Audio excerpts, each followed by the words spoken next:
Today I'm going to demonstrate for you how to draw different types of hairstyles.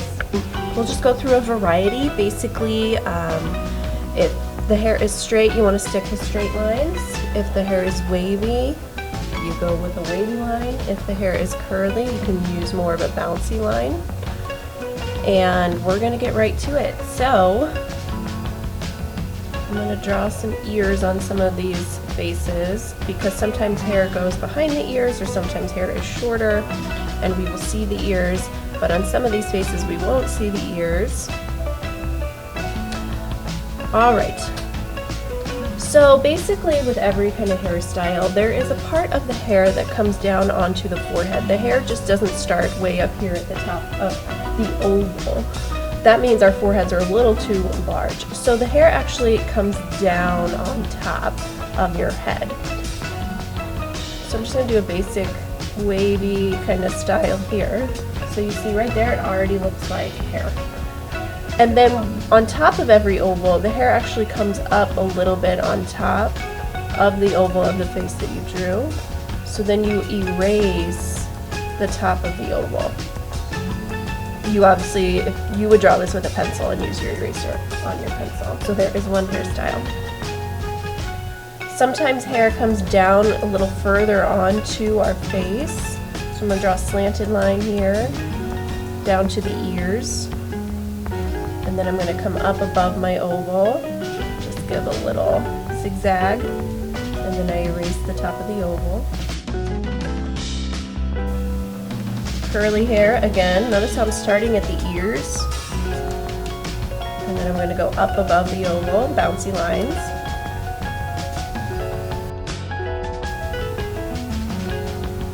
Sometimes hair is really kind of more spiky, so I'm going to put spiky on top, but that forehead is too big, so I need to do zigzaggy lines underneath as well. And then sometimes hair is really, really short, so I'll start here at the ear and just kind of maybe if your head is shaved, it's just going to be pretty simple.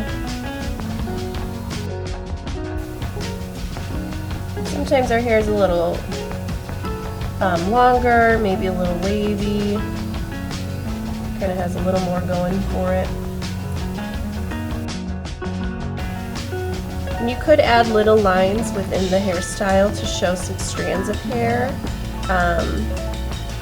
if you wanted to, but sometimes we don't even need that. Sometimes we just understand what the hair is and we don't need to do all those lines. What you never really want to do when you draw hair is try to draw every single strand. That's not really necessary.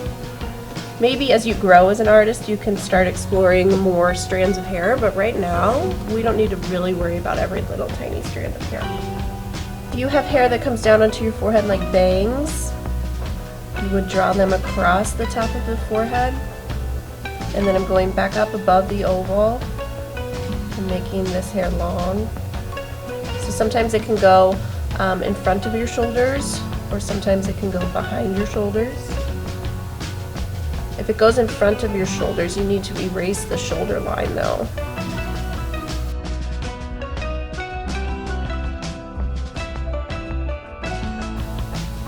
So this is very curly hair. I'm putting it in pigtails. There's an option.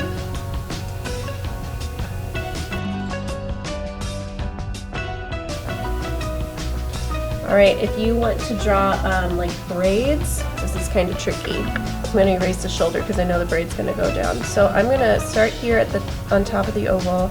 I'm going to come down, and then it's not going to look exactly like a braid, but this is the way that I find it's easiest. So I just come down, I curve it in, do that same kind of line again, however many you want to do. And then I make my little rubber band shape in the bottom of the hair.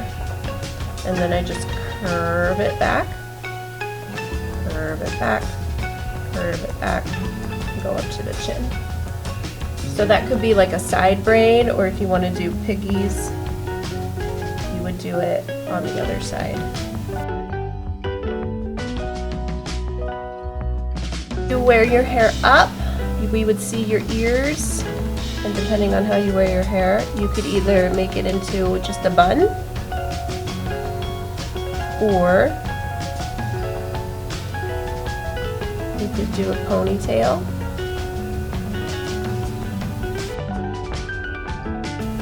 More wavy hair.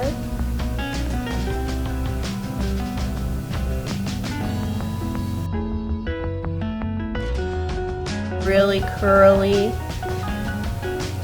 hair. I'm making bouncy lines. Notice how I started down on my oval.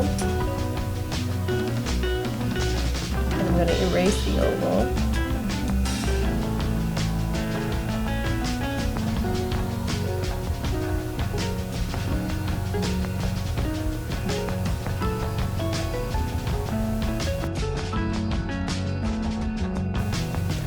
So here are just a variety of hairstyles. There are a million more I could draw, but these are sort of the basics that will help you get started with your artwork.